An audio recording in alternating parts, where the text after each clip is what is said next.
परम दयालु अनंत सुख सम्राट आदि सद्गुरु सर्वात्माओं के सद्गुरु सर्व सृष्टि के सद्गुरु सद्गुरु सुखराम जी महाराज ने धन्य हो धन्य राम सभा में राम महाराज। सभी राम सनी बहनों को राम राम साहब, सबको राम राम, सबको प्रणाम। अभी 1 घंटे तक और अभी सत्संग 1 घंटे तक और चलेगी।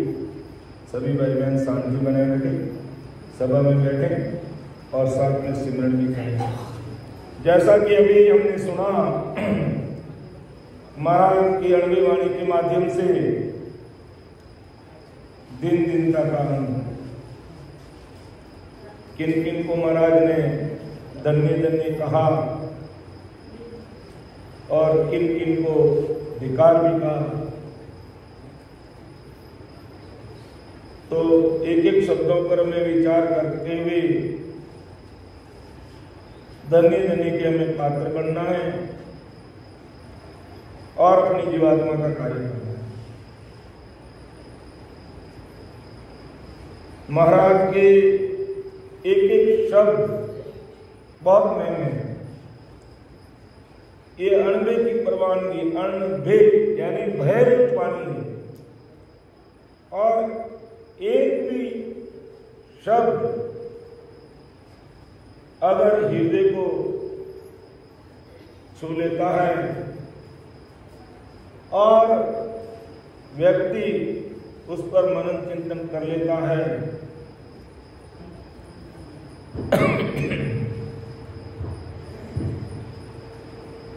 तो वो अपने जीवन में इस भवसागर से पार हो जाता है। सुनते तो अपन खूब है, लेकिन गौर कम करने के कारण थोड़ा समय लग जाता है।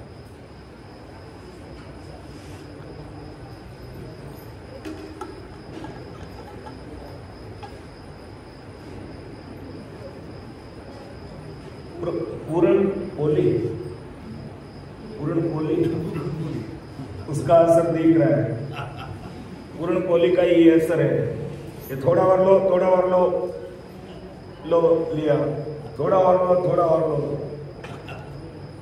खैर वो तो हम भाग्यशाली हैं कि इस प्रकार से जिमाते हैं।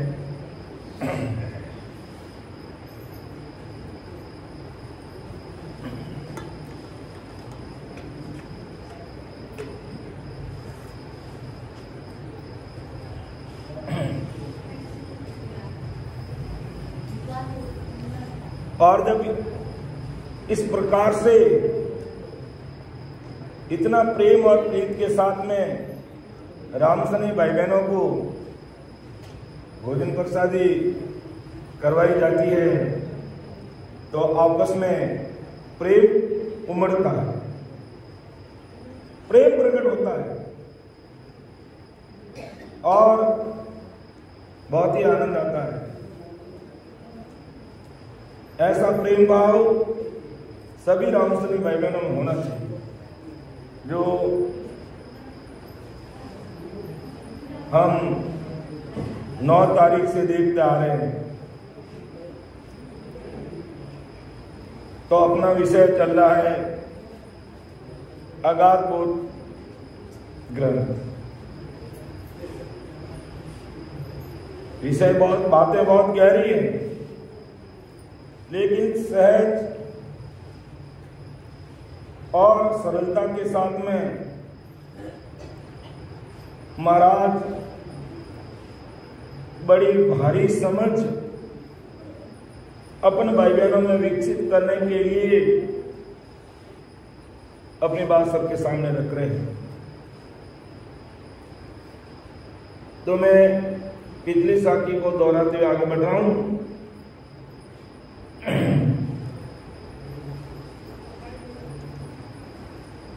ज्ञानी अरत माय सोझो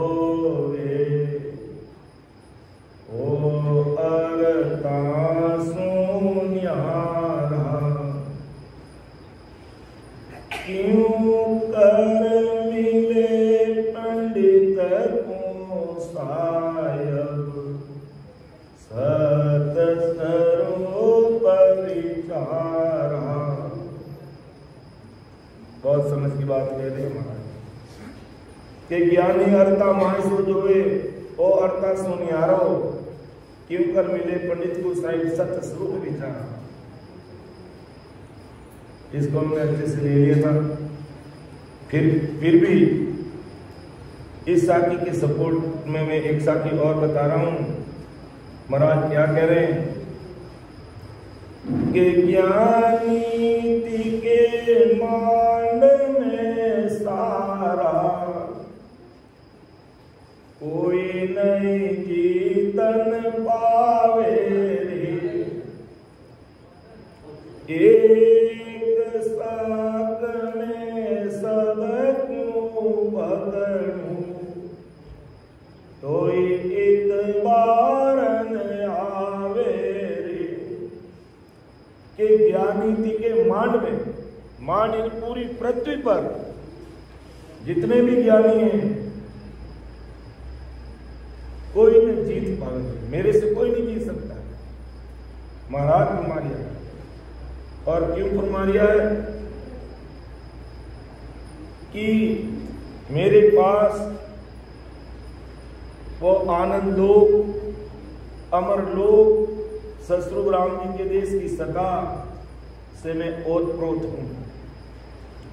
और ये त्रिगुण माया के ज्ञानी, पूर्ण काल ब्रह्म तक के ज्ञानी मुझे नहीं जीत सकते। एक साथ मैं सबको पकड़ूं तो इतबार न आवे रे, तो भी ये मेरी जो ससरूप साहिब की जो सत्ता है इस पर ये विश्वास नहीं करते हैं और धोखा खा जाते हैं। सत्संग में कोई भी बातचीत नहीं करें। मैं प्रणाम करते हुए निवेदन कर रहा हूं, सत्संग की मर्यादा को कोई उल्लंघन नहीं करें और ऐसी भी कोई जरूरी बात है तो आप बाहर जाकर के बात करके आ सकते हैं, लेकिन सत्संग में बैठे हुए कोई भी अन्य प्रकार की बात नहीं करेंगे।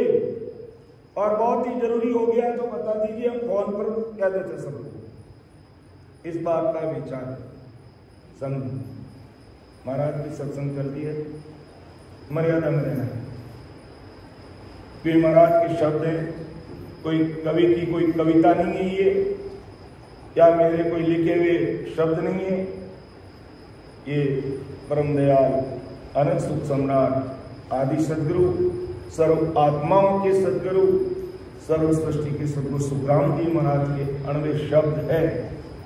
तो एक एक शब्द पर हमें गौर करना है, न कि बीच में कोई अन्य बात करनी है। तो आगे महाराज हमारी है कि ए तो सकल परम कर जाने,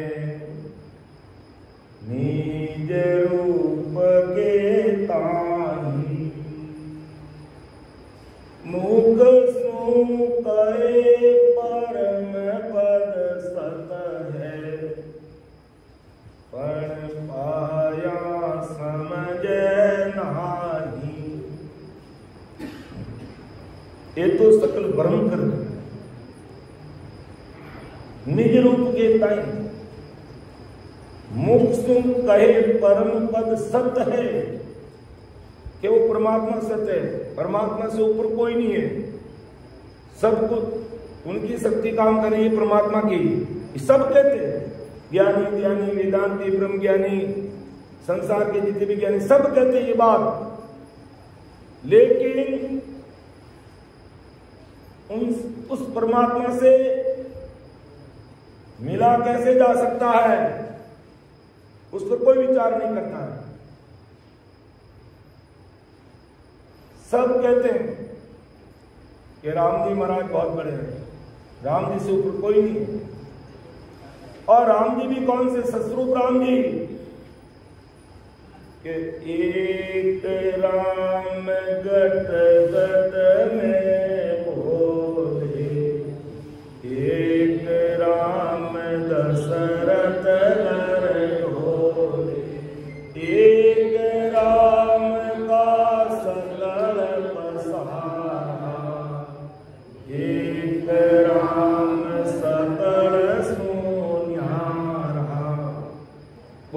स्वरूप ही राम है जो सकल से न्यारा है।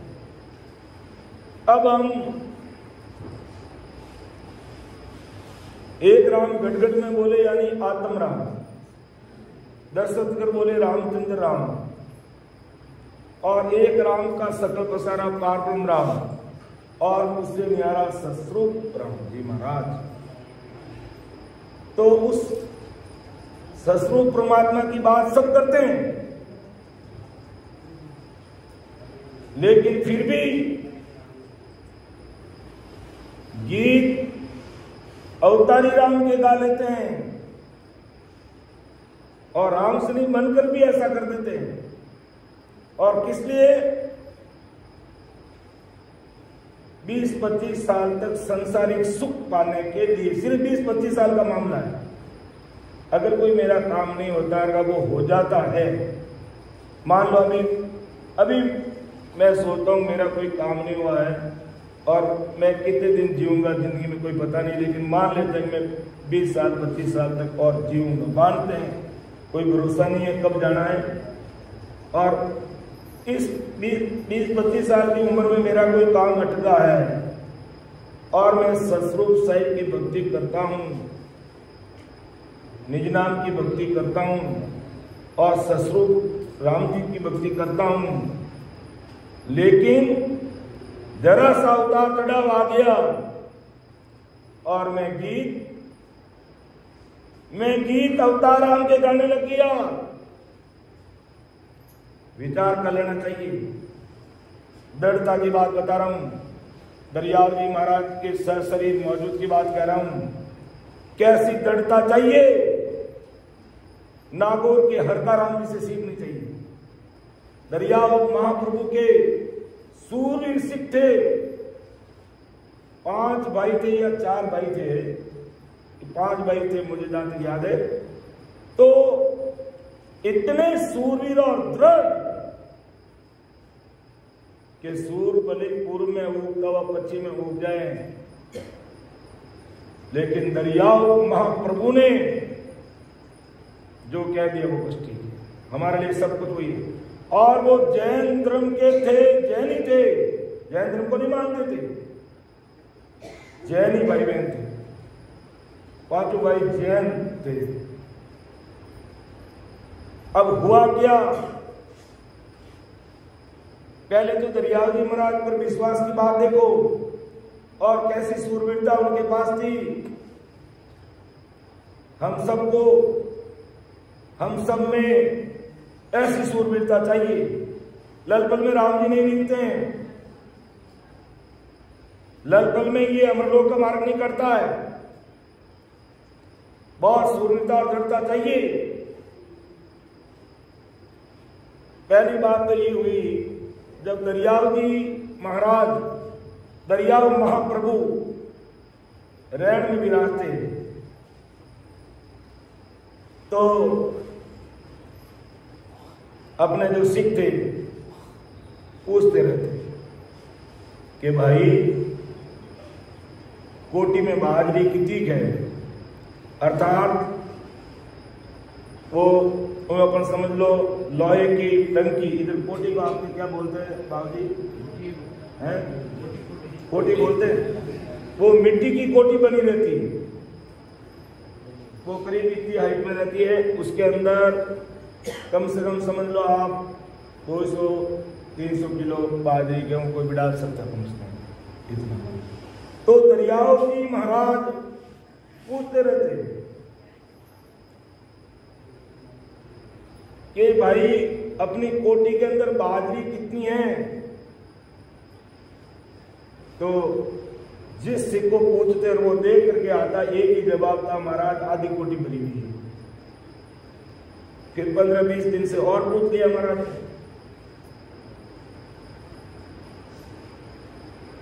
संतवर्ती कैसी होनी चाहिए, उस विषय की बात समझनी है हमें इसमें। और पूछा, मान लो एक दिन एक नाथ जी को पूछ लिया और 2-4 दिन 15 दिन के बाद में किशोर जी भाई साहब को पूछ लिया, या हमारे प्रभाकर जी को पूछ लिया, गजानंद जी को पूछ लिया, सूरज जी का भाई जी को पूछ लिया, या और किसी को पूछ लिया, सबका जवाब यही था, बाप जी महाराज कोटी आधी भरी हुई है। महाराज ने कहा 6 महीने पहले पूछा तो आधी भरी हुई है, रोज है जो रामसनी प्रसाद पाते। बात क्या है? माया ने घर गाल दिया, यानी माया ने हमें घेर लिया। इस कोटी को उठाकर लाओ और फोड़ के फेंका दो, इसको फोड़ दो, तोड़ दो इसको और बाहर फेंक दो। दरिया महाप्रभु ने कहा। तो जैसे ही चौक के अंदर उस कोटी को लाकर के मिट्टी की थी, वो पटका तो अंदर बैठी हुई लक्ष्मी को लगा झटका, क्योंकि वो लक्ष्मी का ही कमाल था। वो रिद्धि सिद्धि आकर के बैठ गई अंदर, वो पड़ा पड़ करती हुई बाहर निकली और दरियावी महाराज के चरणों में नतमस्त हो गई। क्यों महाराज, मैं आपकी सेवा में बैठी हूं। दरियावी महाराज का नहीं, तू यहां से बाहर निकल जा, मुझे तेरी जरूरत नहीं है, तू मेरी मति बिगाड़ देगी, तू मेरी बुद्धि बिगाड़ देगी और इस माया को हम गिनते ही रहेंगे कि आज इतना हो गया, आज वो हो गया। तू तेरा रास्ता पकड़ और मेरे या कोई भी रामसनी भाई बहन आएगा, जैसे भी उपलब्ध रहेगा उसकी सेवा कर दूंगा, और नहीं तो कहूंगा भाई मेरे पास अगर मिलने के लिए आते हो, दिन भर रुकते हो और रात्रि में रुकते हो, तो दोनों टाइम का टिफिन लेकर के साथ में आना। मैं इस माया के चक्कर में नहीं पड़ूंगा। इसलिए लक्ष्मी बाई तुम्हारे ठिकाने जाओ। कहा नहीं, मैं कहां जाऊं, आप हुक्म करो। तब दरियावी महाराज ने कहा, तू मेरे भाग्य में लिखी नहीं है, मेरे भाग्य में भक्ति है, और मैं तुझे ठिकाना बता देता हूं। तो नागौर में जो हरकाराम जी है उसके घर पे चली गया। ये प्रत्यक्ष प्रमाण की बात है। तो अब रात में लक्ष्मी वहां जाती है। विश्वास, दृढ़ता, सूरवीरता, सदगुरु जी महाराज पर कितना भरोसा होना चाहिए, तभी तो भक्ति में 4 चांद लगेंगे। मैंने सुनाया, आपने सुन लिया, और वो चीज हमारे अंतःकरण में नहीं बैठी, हमारे निजमन ने नहीं माना, और उसके अनुसार हम डले नहीं, उसके अनुसार हम लगे नहीं, तब तक आगे नहीं बढ़ सकते। ये प्रत्यक्ष प्रमाण की बात है। तो रात में लक्ष्मी जाकर के हरकाराम जी के घर का दरवाजा खटखटाती है। क्यों भाई, दरवाजा खोलो। लक्ष्मी बोल के कहती, राम नाम की और भक्ति का पराक्रम देखो, और अपन तो थोड़ा सा उतार चढ़ाव आते हैं, रॉन्ग नंबर डायल कर देते हैं। रॉन्ग नंबर डायल नहीं करना, विश्वास रखना है, पूरा विश्वास रखना है। तो हरकाराम जी ने कहा, कौन लक्ष्मी? मेरे परिवार में कोई लक्ष्मी नाम की बाई है नहीं, मेरी रिश्तेदारी में कोई लक्ष्मी नाम की बाई है नहीं। तो रात को क्यों आई भाई? तू जा, चली जा, मैं दरवाजा नहीं खोलूंगा। हरकाराम जी ने मना कर दिया। तब का मैं ये संसारिक लक्ष्मी बाई नहीं हूं, मैं विष्णु भगवान की पत्नी लक्ष्मी हूं, और मेरे पास अंदर लक्ष्मी का भंडार है, वो तेरे सुपुर्द करना चाहती हूं। तो तुरंत पूछा हरकाराम जी ने, तुझे यहां किसने भेजा? हमारे पास तो राम नाम का खजाना भरा पड़ा हुआ है, जो खायो न कूटे चोर न लूटे दिन दिन बदल सवायो मेरा मन कान पायो जी में राम रतन धन पायो। तो अपने पास तो वो धन है और ये धन अगर इतना एकत्रित हो गया तो संभालना भारी पड़ जाएगा, दिमाग उसी में लगा रहेगा, जोड़ बाकी करते ही रहेंगे रात और दिन। मुझे पता है, मैं अकाउंट्स का काम करता हूँ, टैली का मुझे नॉलेज है और मेरे घर का ही जो काम है मैं करता हूँ, मुझे पता है कितने आंकड़े मिलाना पड़ता, बैलेंस शीट को कैसे तैयार किया जाता, प्रॉफिट नहीं होता तो बताना पड़ता, ज़्यादा हो गया तो मैं उसको कैसे कम किया जाता है, ये सारे आंकड़ों में उलझे ही रहते हैं। तो कहा तुझे यहां भेजा किसने? क्यों मैं मेरे मन से नहीं आई हरकाराम जी, मुझे दरियाव जी महाराज ने भेजा। दरियाव जी महाराज का नाम लेते हरकाराम जी रुक गए, क्यों अपने गुरु महाराज के शब्द सिर पे रहते हैं, जो कह दिया सो कह दिया, फिर पीछे नहीं देखना। गुरु महाराज ने कह दिया मतलब हमारे लिए वही राम जी है, वही सतगुरु जी महाराज हैं, उनके द्वारा ही में भेद मिलता है, ऐसी दृढ़ता चाहिए। तो कहा दरियाव जी महाराज ने भेजा। तो भाई नागौर और रैण के बीच में काफी दूरी है, करीब 70-80 किलोमीटर की दूरी होगी जहां तक, और मुझे यहां से रैण पैदल जाना पड़ेगा, उस समय साधन थे नहीं, और मैं दरियाव जी महाप्रभु के पास जाऊंगा, मैं इसको टैली करूंगा। दरियाव जी महाराज ने भेज दिया तो ठीक है, लेकिन तेरी हमको आवश्यकता नहीं है।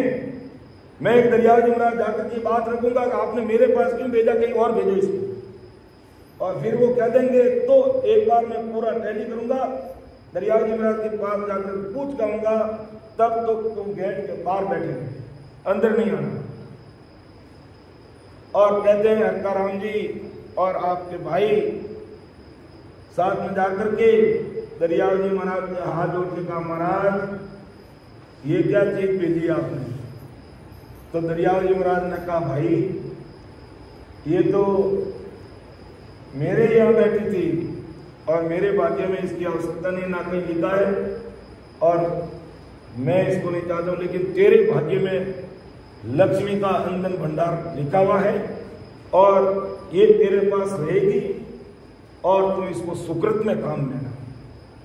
इतनी मेरी बात मान और उसको प्रवेश दे, तो इसका सदुपयोग करेगा परमार्थ के लिए तो तेरी मति नहीं बिगड़ेगी, बुद्धि नहीं बिगड़ेगी और सही रास्ते पे चलोगे और इसका सदुपयोग करना। ये दरियाव महाप्रभु ने कहा। तो हरकाराम जी नागौर के जो 4-5 भाई थे, उन्होंने जगह जगह पर बहुत परमार्थ किया। तो वापिस जाकर के है जो दरवाजा खोला और लक्ष्मी प्रवेश किया। कितने करोड़ के हीरो की बरसात हो गई वहां पर, मुझे याद नहीं आ रहा, झूठ में नहीं बोलता, कहते हीरो की इतनी बरसात हो गई, करोड़ों में कोई संख्या थी, मुझे पक्का याद नहीं है, वहां हीरो की वर्षा हो गई, वो अंदर जाते। लेकिन भक्ति मार्ग में इतने अडिग थे, इतने दृढ़ थे, इतनी लक्ष्मी होते हुए भी लक्ष्मी को भक्ति में कहीं आड़े नहीं आने दिया। जहां भी सत्संग सिमरन सेवा करनी तो करते हुए और लगे रहते। ऐसा नहीं कि बस हमें अब और किस चीज की जरूरत है, हमारे पास तो करोड़ों का माल है, लेकिन नहीं, भक्ति भजन सत्संग सिमरन में उसको कहीं आड़े नहीं आने दिया। और जैनी थे वो, जैनियों का जो मंत्र है नमो अयंतानम जो भी है वो नहीं रटते, और दरियाव महाप्रभु का दिया हुआ राम नाम का भेद और उस भेद से वो राम राम करते हैं। तो जाति बिरादरी के जितने भी जैन धर्म के उनके जो जाति बिरादरी के लोग थे, उन सब ने उनको न्यास से पार कर दिया, अपनी जाति से पार कर दिया। तो उन्होंने कहा आप चाहे जो कुछ भी कर सकते हो, हम जब तक जीवित हैं तब तक राम नाम को नहीं छोड़ सकते। बहुत घर परिवार वालों ने समझाने का प्रयास किया कि आखिर तुम जैन हो और जैन धर्म का पालन करो। क्यों? जैन धर्म जाति हमारी जैन है, लेकिन हम तो दरिया महाप्रभु का दिया राम नाम का जो भेद है और राम नाम का ही रटन करेंगे, राम नाम का ही स्मरण करेंगे, दूसरी कोई चीज को नहीं अपनाएंगे। तो जाति वाले लोगों को ये चीज पची नहीं और इधर उधर की बातें बढ़ाकर जोधपुर नरेश के पास में सूचना भेजी कि बहुत समझाने पर भी ये समझते नहीं है, आप इनको समझाओ। तो जोधपुर नरेश ने आदेश निकाल दिए, आप अपने जाति वाले कहते हैं उसके अनुसार करो, नहीं तो तुमको दंड दिया जाएगा। वापिस जवाब देकर के भेज दिया जोधपुर दरबार को, क्यों राजा, तुम चाहे जो दंड दे सकता है स्वीकार करेंगे, लेकिन राम नाम को नहीं छोड़ेंगे, चाहे कुछ भी हो जाए। और मेरा जैसा अज्ञानी क्या करता है, जरा सा कोई संसार का कष्ट आ गया तो ना जाने कहां पर क्या क्या पूजा पाठ में लग जाता है, कहां देवी के चक्र में फंस जाता है और क्या क्या काम करने लग जाता है। क्या देवी के चक्र में जाने से मेरा परमोक्ष होगा, या अन्य पूजा पाठ करने से, करने कर्म करने से मेरा परमोक्ष होगा? कभी नहीं होगा। 20-25 साल तक तुम्हारा जो काम होने वाला नहीं वो हो गया, बस इतना ही समझ लो, वो इतना ही हो गया। मान लो मेरा बच्चा पढ़ रहा है और उसकी नौकरी नहीं लग रही है और मैं देवी के चक्कर में चला गया और वहां जाने से मेरे बच्चे की नौकरी लग गई, और कितना मुझे कितना दिन कमा के देगा वो, 10-20 साल कमा के देगा। इतने काम के लिए मैंने गुरु धर्म को छोड़ दिया। विचार करने की बात है, समझने की बात है। ये प्रसंग आगे इसलिए कह रहा हूं, मैं किसी व्यक्ति विशेष नहीं कह रहा हूं। ऐसे लोग कई देखे हमने, राजस्थान में भी देखे हैं और महाराष्ट्र में भी सुना है। विचार करना चाहिए। तो जोधपुर दरबार के आदेश का उल्लंघन कर दिया और कह दिया आप चाहे जो दंड दे सकते हैं हम सहर्ष स्वीकार करेंगे, लेकिन राम नाम को नहीं छोड़ सकते।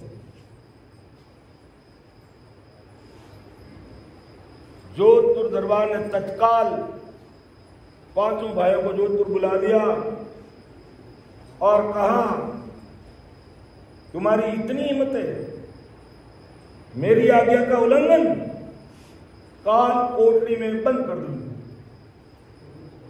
कहते हैं पांचों भाइयों को, ये प्रत्यक्ष बात है, ये मनगढ़ंत बात नहीं कह रहा हूं मैं, दरियाव जी महाराज के सहसरी मौजूद की बात कह रहा हूं। कितनी सूरवीरता, कितना विश्वास। और महाराज ने, सुखराम जी महाराज ने फरमाया भगत करे जिन सूरा, नहीं कायर को काम साधु भगत करे जिन सूरा। और तन धन की कोई आस में राके मस्त हुए मगरूरा हो। तन की और धन की भी आशा नहीं, धन जाए तो जाने दो और धन जाए तो जाने दो, कोई लेना देना नहीं, लेकिन हमें तो उस देश में जाना है, परम मोक्ष की प्राप्ति करनी है, हमें जीवात्मा का कार्य करना है। ऐसी दृढ़ता चाहिए, ऐसी सूरवीरता चाहिए। तो जोधपुर नरेश ने पांचों भाइयों को काल कोठरी में बंद कर दिया और कहा इनको खाने के लिए, पीने के लिए कोई सामग्री नहीं देगा, और काल कोठरी बंद कर दिया। और 35 दिन तक उनको बंद रखा। कितने दिन तक? 35 दिन तक, 35 दिन तक, यानी 1 महीने और 5 दिन तक उनको काल कोठरी में रखा। अब जोधपुर नरेश ने कहा बेचारे मर गए होंगे, उनको कहीं ले जाकर के दफना दो या इनको अग्नि संस्कार कर दो। और काल कोठरी का जब लॉक खोला जाता है, पांचों भाई राम राम करते हुए ध्यान समाधि में तलीन, और चेहरे पर नूर बरस रहा है, चेहरा पड़ापड़ कर रहा है। दरवाजा खोलते जैसे कांच का वो पड़का कैसे पड़ता है, पड़ता है इसकी कैसी पड़ती, सामने देखती उन संतों के चेहरे का प्रकाश बाहर निकला और कहा ये क्या है? अभी पांचों भाई जिंदे और चेहरा चमक रहा है, नूर बरस रहा है। तो भी जोधपुर नरेश को अक्ल ठिकाने नहीं आई। और जो दूसरे जो लोग थे साथ में, ना समझ लोग थे वो, और कहा कि महाराज, राजा साहब, ये बड़े जादूखोरे, इनका 35 दिन तक बंद करने पर भी इनका कुछ भी नहीं बिगड़ा, जबकि उनके पास आधार स्तंभ इस राम नाम का था, नहर नाम का था, इस कुदरत कला का पराक्रम था, जो उनका बाल भी बाका नहीं हुआ। और पांचों भाई डग डग हंसते हुए बाहर आ रहे हैं, जैसे कहीं बहुत आनंद मिला है। और कोई गढ़ जीत के बाहर कैसे आता, गढ़ जीते जितनी बात हुई उनके लिए। दरिया महाप्रभु की कृपा का पराक्रम देखो, वो डग हंसते हुए, कोई चेहरे पर चिंता की लकीर नहीं, कोई परवाह नहीं। और कहा महाराज अब क्या बाकी रह गया, और कोई सजा दे दो, पूरी हो गई। क्यों हमारे सामने जवान चला रहे? कहा इनको देश निकाला दे दो, कि मेरा जो राजपाट का जो सीमा है उसमें कहीं नहीं रहोगे, तत्काल यहां से निकल जाओ, घर मकान सब यहां छोड़ के जाओगे, कोई चीज साथ लेके नहीं जाओगे, जैसे यहां खड़ो वैसे बाहर निकल जाओ, यहां से देश निकाला दे दिया उनको। और जैसे ही उस राजा काल कोठरी से बाहर निकल करके देश निकाला के लिए रवाना हुए, शाम ने दरिया महाप्रभु, क्यों चिंता मत करना, मैं तुम्हारे साथ हूं। दरियाव जी महाराज ने ऐसे अनेक ऐसे सूरवीर संतों के लिए कार्य किए, जो हजारों उदाहरण है। तो दरियाव जी महाराज का चिंता मत करो, तुम जिसने देश निकाला दिया है वो ही तुम्हें ससमान वापिस बुलाएगा। देखते रहना, तुम राम नाम मत छोड़ना, बाकी मैं संभाल लूंगा। बस राम नाम को मत छोड़ना, बाकी मैं सब संभाल लूंगा। और आज यही सदा महाराज की काम कर रही है। हमें महाराज के ज्ञान को है जैसा का जैसा सब भाई बहनों के सामने रखना है, बाकी काम महाराज अपने आप संभालेंगे। कुदरत कला प्रकट करना तो भी उनका काम, जो भी काम करना, एक एक चीज का अनुभव कराना, सुखमना को खोलना, 21 को पार करना, धर्मराज को जीतना, पीड़ा पिंगला के द्वारा सुखमना में आना, और 3 ब्रह्म के तेलों को पार करना, सब कुछ वही करने वाले हैं। लेकिन हमें राम राम रटना बंद नहीं करना, बस अपना काम इतने, बाकी वो सब संभाल लेंगे। और महाराज जैसा महाराज कह रहे हैं वही बात सबके सामने रखने, अपनी मर्जी से कुछ मिला के नहीं कहना कुछ भी।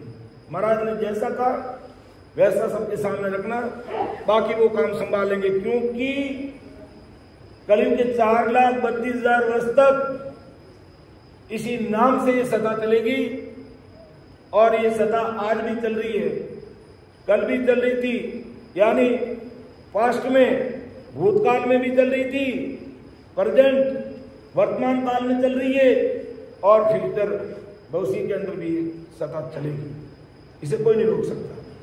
बस जैसा ज्ञान सामने रखा और भाई इस तरीके से भजन करो, इतना ही काम बाकी महाराज अपना आप संभाले और आज संभाल रहे और अनंत जी उस देश की प्राप्ति करें, क्योंकि वो तो रस्तो गए रही हो निमक ढील नहीं खाई, समा आया सुखराम के करोड़ों हंसा जाए, तो कलयुग में करोड़ों जीवों को देश में जाने का ये समय आया हो। तो जैसे ही देश निकाला दे दिया और वो पांचों भाई कहते हैं एमपी की तरफ मालवा जो क्षेत्र है उधर चले गए, जोधपुर नरेश के जो सीमा से बाहर आ गए। अब देखो कहते हैं संतों को सताना बड़ा भारी पड़ता है, इसलिए जाने अनजाने में भी हमें किसी की निंदा नहीं करनी है, चाहे भले सांगट आदमी है तो उसकी निंदा नहीं करनी है, पशु पक्षी है तो उसकी भी निंदा नहीं करनी है हमें बस। और अपनी कोई निंदा कर रहा है तो उसको होली दिवाली पर ले जाके मिठाई का डब्बा दो कि बहुत धन्य है भाई तूने मेरी तुम्हें जो निंदा कर रहा है। नागोदास जी महाराज ने कहा ना कि निंदा मेरी नगर में करो सकल नर नार, मेरा कुछ बिगड़े नहीं उसका उस कुंभार, उसका उस कुंभार, मेरा मन उजड़ होई बिन पानी मल मेल सबल कर धोवे सोई, कह गुसत बात भजन में निस दिन बंदिया, दिन मेरो सिर बाग नगर में कोई गई निंदिया। अपनी निंदा कर अभी परवाह नहीं करना लेकिन अपने मुंह से दूसरों की निंदा नहीं करनी, बस इस बात का ध्यान रखना। तो जैसे ही वो चले गए बाहर और पीछे क्या घटना घटित हुई, जोधपुर नरेश का भतीजा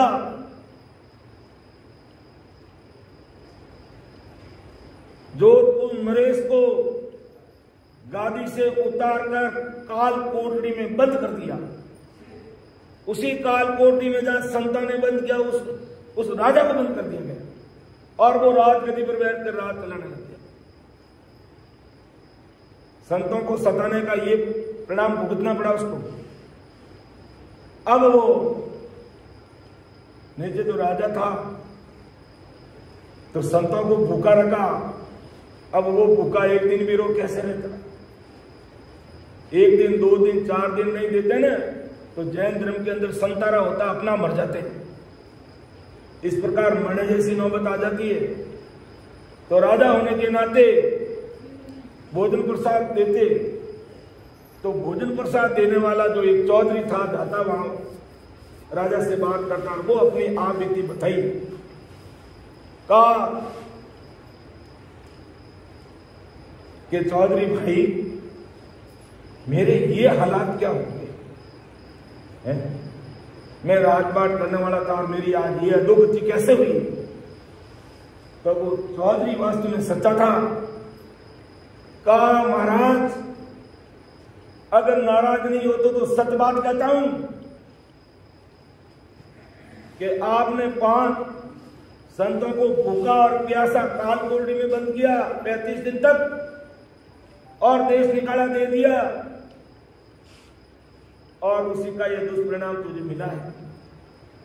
इसलिए तुम बताओ क्यों रे इतने बड़े वो संत है क्या कि वो तो दरिया महाप्रभु के सीखते और तुमने कितना गलत कहा कि क्या है कि अब सुधार कैसे होगा।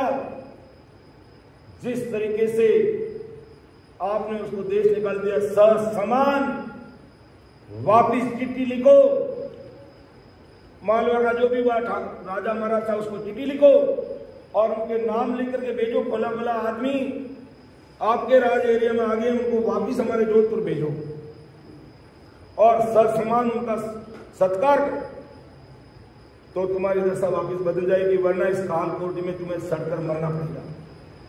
और राजा की दिमाग काम किया, बुद्धि ठिकाना आई और उन संतों को ससमान वापस लेना पड़ा और राजा को भी वापस राज मिल गया। तो कहने का तात्पर्य, अब कितने सूरवीर सिख हैं, इससे बढ़कर के और क्या संकट आ सकता है।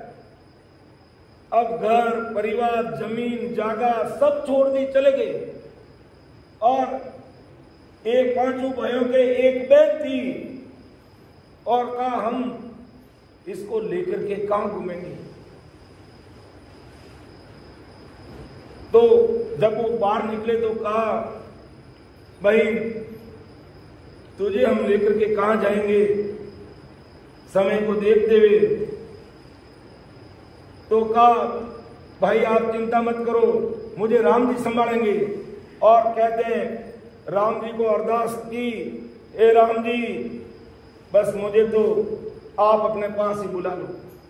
और इतना कहते ही उनके प्राण पंखी उड़ गए वहीं पर और चले गए। अब कितनी सूरवीरता, कितनी दृढ़ता, ऐसी सूरवीरता, ऐसी दृढ़ता, ऐसी मजबूती आज की घड़ी में चाहिए। महाराज के ज्ञान को, सत्संग को सुनते हुए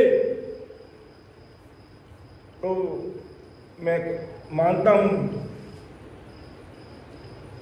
विचम का रास्ता बहुत मुश्किल से खुलता है, लेकिन इतने प्रेम और दृढ़ता के साथ में जोरावर भजन करोगे तो ये सुखमना रूपी ताला खुलते हुए समय नहीं लगेगा। विचम की एक एक घाटे पार करने में समय नहीं लगेगा, त्रिकुटी का आनंद लेने में समय नहीं लगेगा और तीन ब्रह्म के 13 लोगों को सूर्यदेव पार करते उस तरफ हो जाओगे, समय नहीं लगेगा। क्योंकि सब कुछ विश्वास, सूरवीरता, दृढ़ता और प्रेम के बस में ससरूप साई के प्रेम प्याला पीजिए और दूसरी जो विषयवाद सब छोड़ दीजिए और प्रेम से राम जी का नाम का भजन लीजिए। ऐसी दृढ़ता हरकाराम जी और उनके भाई ने की। तो बताइए उनके ऊपर संकट का कोई वार पार रहा कि कितना संकट आया, लेकिन कहा राम नाम को नहीं छोड़ेंगे, नहीं छोड़ेंगे, नहीं छोड़ेंगे और हटेंगे। और फिर दरियाव जी महाराज की विशेष कृपा और आज अपन सब भाई बहनों पर महाराज सशरीर मौजूद नहीं होते हुए भी उनकी दया दृष्टि अपन सब भाई बहनों पर है। और महाराज का सीसीटीवी कैमरा 3 लोग 14 भुवन में लगा हुआ है। जो भाई मेरे व्याकुलता प्रेम के साथ भजन करने लग जाता है, चाहे भाई हो, चाहे भाई हो, चाहे छोटा हो, चाहे बड़ा हो, चाहे बाल हो, गोपाल हो, कोई कारण नहीं, उस सीसीटीवी कैमरे में कैद हो जाते हैं। और जैसे ही अपना फोटो उस कैमरे में कैद होता है, ससरूप साई ब्रह्म बैराट से नहचर निजनाम रूपी खांडा देकर के भेज देते हैं। वो खांडा भेज देते हैं, वो निजनाम भेज देते हैं और उसके द्वारा ये जीव आत्मा कंठ में बैठी है, इसको लेकर के एक एक स्टेशन को पार करते हुए, शंकनाल से उतरते हुए, विचम का बारक खोलते हुए, 21 सुरवों को पार करते हुए, धर्मराज को जीतते हुए, त्रिकुटी में आते हुए एक एक देश को पार करके वो परे हो जाता। ऐसी सूरवीरता, ऐसा दृढ़ विश्वास चाहिए। तो महाराज क्या फरमा रहे हैं कि कैसे इन संसारिक ज्ञानियों की बुद्धि है, कैसे ये नासमझ लोग हैं संसार में। मां सुखों का जो सागर है मैं उसमें मिलाना चाहता हूं और ये महा दुखों का देश है उसमें रहना चाहते हैं। विचार की तब मरा तो ये बात लिखनी पड़ी यहां पर कि ए तो सकल भरम कर जाने निज रूप के ताही मुख सुकए परम पद सत है पढ़ पाया समझ नाही। मुख से सब बोलते हैं हाँ राम जी देश है, राम जी का देश बड़ा भारी है, राम जी से बढ़कर इस दुनिया में कोई नहीं, लेकिन समझ नहीं है, मिलने की समझ नहीं है। के वेद व्याकरण शास्त्र ज्ञान से बताते हैं कि जीव का उद्धार करने का काम, अब देखो संसार का उद्धार भी दिया है। और ये अर्थ सेठ साहिब राधा कृष्ण जी का क्या हुआ अर्थ है, क्या लिखा कि वेद व्याकरण शास्त्र ज्ञान से बताते हैं कि जीव का उद्धार करने का काम गंगा करती है। और मानते हैं अपन भी जो पाप किए हुए होते हैं वो गंगा में जाते हैं तो डूब जाते हैं, लेकिन हम बस मानते जरूर हैं, लेकिन वो पाप वापस आकर के अपने ऊपर ही बरसते हैं। गंगा को पूछा तो पाप कहाँ ले जाती है, कि मैं समुद्र में डाल देती हूँ। समुद्र में पूछा तो तू इन पापों का क्या करता भाई, कि जिन जिन के पाप है उन सब के गांव में ले जाकर के वापस बरस देता हूँ। और अपन मानते हैं उधार हो गया, उधार हो गया, गंगा जी में गए, हमारे पाप डूब गए, पाप डूब गए। पाप ऐसे नहीं डूबते हैं, विचार करना, एक मान के रख लिया गंगा जी में जाने पाप डूबते हैं। कुछ समय तक वो पाप हमें नहीं सताएंगे, लेकिन आखिर वापस आकर के हमारे ऊपर वो पाप बरसेंगे। तो आज दुनिया किस कारण से वेद व्याकरण शास्त्र ज्ञान से बताती है कि जीव का उद्धार का काम कौन करती है, गंगा करती है। और ये गंगा नदी के रूप में हिमाचल पर्वत से धरती पे बहती है, सब जानते हैं। इसलिए जगत के लोग जीवन तंदुरुस्त अवस्था में गंगा धाम जाकर बैठे गंगा में जल का प्रशासन करते हैं, यानी वहां जाकर के स्नान करते हैं।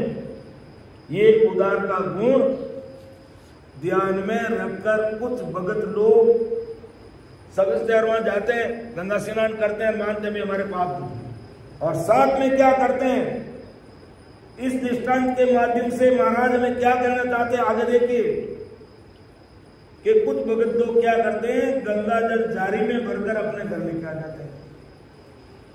तो पानी तो कोई गंगा का ही है, गंगा में जो पानी है वही पानी गंगा जारी में है, उसमें कोई अंतर नहीं है। तो संसारिक दृष्टि से इसको तो सब समझते हैं कि गंगा नदी का पानी अगर गंगा जारी में घर लेकर आ गए तो वही काम करेगा जो गंगा नदी में वहां हरिद्वार जाकर अपन काम करते हैं, वही पानी यही वही काम करेगा। अब इस एग्जाम्पल उदाहरण के माध्यम से आखिर महाराज हमें क्या फरमाना चाहते हैं, क्या कहना चाहते हैं। देखो, अपने घर लाते हैं और घर का कोई मनुष्य का अंतिम समय आता तब उसके मुख में वो गंगा जल डालकर उसका उद्धार करते हैं, कि भाई जाते समय उसके मुख में गंगा जल डाल दो उसका उद्धार होता है। ऐसी मान्यता है शास्त्रों के अनुसार। फिर अंतिम समय आता तब उसके मुख में ये गंगा जल डालकर उसका उद्धार करते हैं। अब देखो महाराज कहना क्या चाहते हैं इस उदाहरण के माध्यम से, तो जिस प्रकार बहते गंगा नदी का जल और जारी में भर के लाया हुआ गंगा जल, ये दोनों ही गंगा ही है, कोई अंतर नहीं है। इस कारण जैसे गंगा नदी से उद्धार होता है, वैसे ही गंगा जारी से उसी प्रकार का उद्धार होता, जरा सा भी उसमें फर्क नहीं होता है। इसी प्रकार जैसे गंगा नदी है, वैसे ही खंड, त्रिपुटी खंड और ब्रह्मांड का जो सस्वरूप है, खंड और ब्रह्मांड का जो सस्वरूप है, जो सस्वरूप साईं राम जी है, वो प्रकट हुआ सस्वरूप और पिंड में प्रकट हुआ सस्वरूप एक समान है। यानी खंड और ब्रह्मांड का जो सस्वरूप साहिब राम जी का नाम है, सस्वरूप साहिब है, और वो अपन विधिवत सिमरन करते हैं तो इस घट में, इस पिंड में प्रकट हो जाता है। तो वो सस्वरूप राम जी जो पारब्रह्म से परे हैं, वो आकर के पिंड रूपी शरीर में प्रकट हो जाता है। तो उसमें और इस पिंड में प्रकट हुए सस्वरूप में कोई फर्क फेर नहीं रहता है। और अज्ञानी जगत यही फेर फार समझती है और मुझे समझ नहीं पाती है, अर्थात मेरे सस्वरूप को समझ नहीं पाती है। और ये सब मेरी काया देख के आत्म की चल भाई, मेरी काया देखती, लेकिन ये नहीं देखते कि इस काया में सस्वरूप ओतप्रोत है, ऐसा महाराज कह रहे हैं। इसलिए सस्वरूप ये सद्गुरु है और सद्गुरु ही सस्वरूप है, कोई फर्क नहीं है। ये ज्ञानी ज्ञानी परम पद सत्य कहते हैं, माया का पद झूठा ये भी कहते हैं, माया झूठी है, परमात्मा का पद सच्चा है बोलते हैं, लेकिन फॉलो नहीं करते हैं, उसी का परिणाम भुगतना पड़ता है। ऐसा मुख से कहते, परंतु जब सद्गुरु के रूप में सस्वरूप का निज रूप मिलता तब उसे निज रूप को सस्वरूप समझते नहीं। ऐसे सद्गुरु में ही सस्वरूप को निज रूप को प्रकट हुआ और ऐसा भांति भांति से ज्ञानी ज्ञानियों को वे सद्गुरु समझाते, फिर भी ज्ञानी ज्ञानी वेदांती इस चीज को समझते नहीं और उल्टा ऐसे सत्ताधारी सद्गुरु को भ्रम समझते हैं। ऐसे इस दुनिया की मति है, ऐसे इस दुनिया की बुद्धि है, ऐसे इस दुनिया का दिमाग है कि एक तो सकल भरम कर जाने निज रूप के ताहि, मुख सुनते परम पद सत है, पण पाया समझ नहीं। अर्थात सद्गुरु जी को भी भ्रम समझते हैं और इस चीज को समझने का प्रयास करते नहीं है। इसलिए ये ज्ञानी ज्ञानी पद पद करके ये करनी कर्मों में लगे रहते हुए भी परम मोक्ष की प्राप्ति कर नहीं पाते। इसलिए महाराज ने और फरमाया इसी पर कि इनकी मति बाग ही ऐसा, क्या एक करे विचारा, दर्शन भीख मान नहीं सके, ओ केवल भेद हमारा। धन्य हो महाराज के शब्दों को, धन्य महाराज को, धन्य महाराज की सत्ता को हिला पाड़ कर जोर देकर सब भाई बहनों को समझा रहे कि इनकी मति भाग ही ऐसा कि भाग बिना पूजे नहीं, गुण बिन पूछ न जाने। तो इनकी मति ऐसी है क्योंकि आदमी रेगुलर जिस चीज में रहता है उसमें वो घुल मिल जाता है और फिर उससे उसको बाहर निकालना बड़ा भारी पड़ता है। महाराज ने कहा कि भाई जो पिछले जन्म में कोई राम से नहीं होते हैं और महाराज का ज्ञान कानों से सुनते ही उनको प्रीति लग जाती है, प्रेम आ जाता है और भजन में रतमत हो जाते हैं और अन्य प्रकार की भक्तियों से किनारा करके नहीं, मैं तो महाराज के ज्ञान को ही मानूंगा, उसके अनुसार ही भजन सिमरन करूंगा। और बिल्कुल नए जो लग तरह से होकर आए, अगले जन्म में भी राम सने नहीं, उसके अगले जन्म में राम सने नहीं, तो उनको बार बार हिला दे करके समझाना पड़ता है कि भाई तुम जिस मार्ग पर चल रहे हो ये माया का मार्ग है और माया धोखा है, विचार कर लो, समझ। लेकिन बार बार अगर कोई उनका भाग्य तेज है, अगर भाग्य तेज होता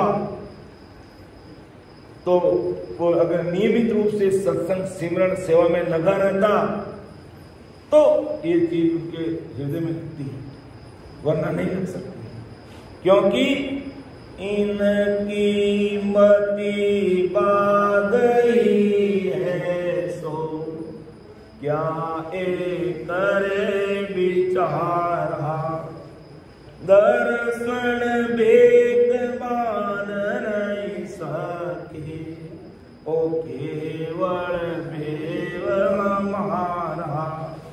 के ज्ञानी ज्ञानी दृष्टि वेदधारी मेरे केवल वेद को मान नहीं सकते। इन बापड़ों के बागी से हल्के इनके बाग, बेचारा यानी बापड़े, बापड़ा शब्द भी काम लेते हो महाराज, बागी लेते हो तो बापड़ा शब्द काम, ये तो बापड़ा है अरे, हमारे राजस्थान में बोलते हैं बापड़ा अरे, यानी हल्की बुद्धि के लोग कहते हैं, हल्की बुद्धि के लोग कि इनकी मति बाग ही ऐसो, क्या एक करे विचारा, दर्शन भीख मान नहीं सकी, ओ केवल वेद हमारो। एक दर्शनी भीखदारी इस केवल वेद को समझ नहीं सकते। इनका भाग्य ऐसा, इनकी बुद्धि ऐसी, इनका दिमाग ही ऐसा है, क्या करे बेचारा, दर्शन भीख मान नहीं सके, ओ केवल वेद हमारा।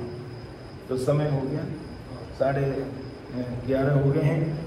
तो अब आप में से विराजमान कोई भी हमारे बुद्धि एकनाथ जो भी एक आगे माइक दो, इधर इनको माइक दो, एक पद बोल दो, फिर अपन समापन की ओर बढ़ेंगे।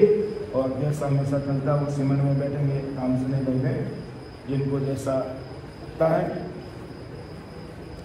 तो बोलने में समझाने में मेरे से कोई त्रुटि रह सकती है, छोटा भाई समझ के मुझे क्षमा करना।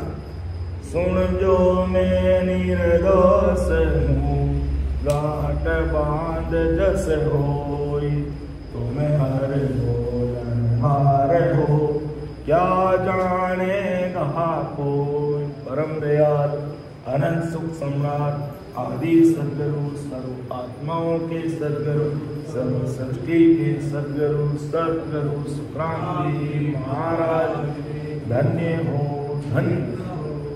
एक पद लो आप, ले लो, सभी साथ में सामूहिक रूप से बोलेंगे।